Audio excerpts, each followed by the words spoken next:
air conditioning is super loud. I'm gonna turn that off for a second. Because we super high tech here.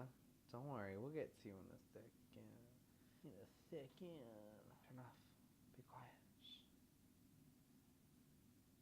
Shh. Thank you, Jesus.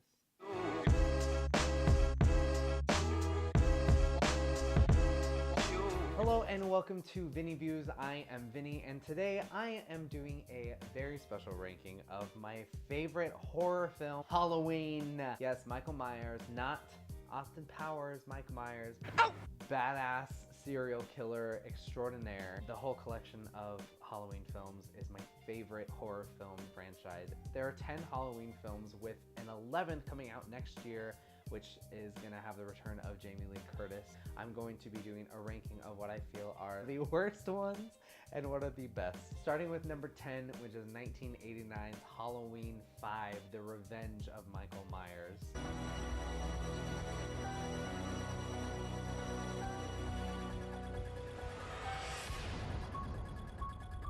Now, Halloween 5 is just a continuation of Halloween 4, where we see Jamie Lloyd in a children's mental hospital because, you know, she killed her stepmom, or attempted to kill her stepmom, and she's getting all these, you know, telepathic feelings with her Uncle Mike.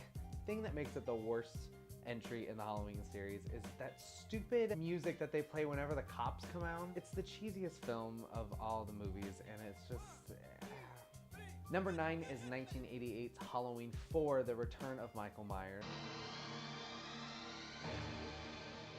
Halloween 4, The Return of Michael Myers. So after everyone was super disappointed with Halloween 3 not having anything to do with Michael Myers, they got back a few years later and had Michael Myers return. 4 and 5 are my least favorite of the Halloween films. Probably because Michael Myers has some kind of shoulder problem where he's just like this the whole time. Or the girl who plays Jamie's, you know, sister in the film is just a whiny, annoying girl. She's not dead. I don't know. What does that mean? It's the epitome of a teen slasher film from the 1980s. Number 8 is 2002's Halloween Resurrection. What took you so long? They called it Resurrection because there wasn't supposed to be a sequel to Halloween H2O, but because it did so well, they wanted to cash in on it, and so they brought back Jamie Lee Curtis, this virtual reality show where all these kids are put into Michael Myers' home. Tyra Banks is there dancing and making a damn espresso. Busta Rhymes is there saving the day at the end. Let's see what you got. And it just was a little over the top, cheesy. Number 7 is 1982's Halloween 3, Season of the Witch.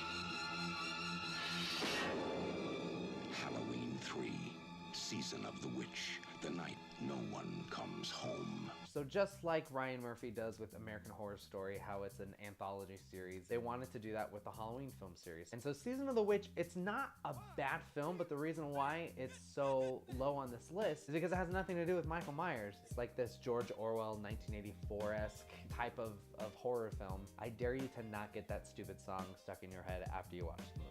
Happy, happy Halloween, silver shamrock. Number 6 is 2009's Rob Zombie's Halloween 2.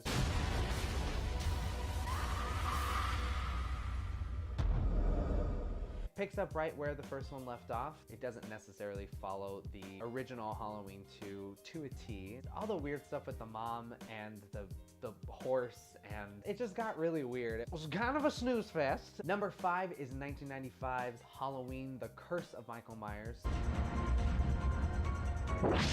Halloween 6, The Origin of Michael Myers. And it's starring Paul Rudd, and it's also the last appearance of Donald Pleasence. There was the original theatrical version, and then there was also a producer's cut and director's cut that was floating around that was better than what the theatrical version was. And it attempts to explain why Michael Myers is the way he is. Very much a cult, devil worshipping. The only bad part about this film is Paul Rudd and how creepy he sounds in everything that he says. He'll come home to kill again.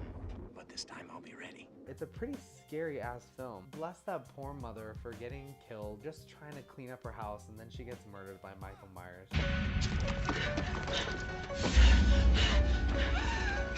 Number 4 is 1981's Halloween 2. Halloween 2.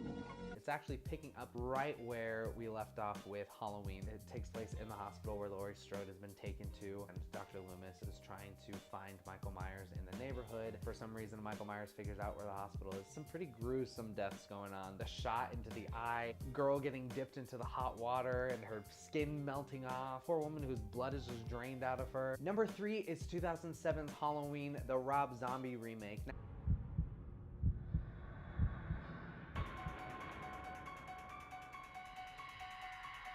Rob Zombie is known for making some pretty gruesome ass films. So the fact that Rob Zombie was chosen to remake Halloween, I think speaks volumes for what they wanted to do in a new generation. I love the fact that they dove deeper into Michael Myers as a kid. Really kind of is a sweet man. Number 2 is 1998's Halloween H2O.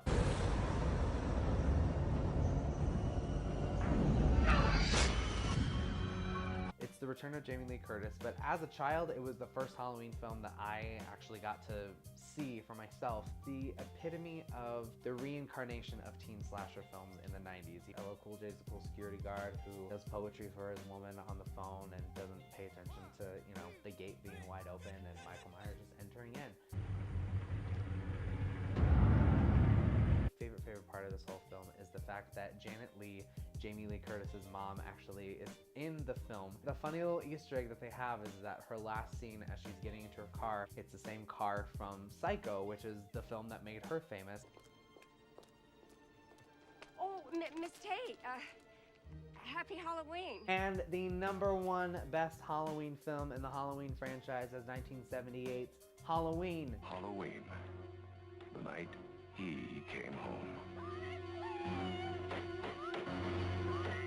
John Carpenter taking this low-budget film with his very simplistic score, creating this heightened reality of what happens if a serial killer just kills all these babysitters in a nice little town. What's amazing is to think of how groundbreaking it was to have such a scary horror film become so mainstream. It really did pave the way for Friday the 13th series, Nightmare on Elm Street, Scream. Halloween was really the start of that teen slasher genre that we all just love and love to hate.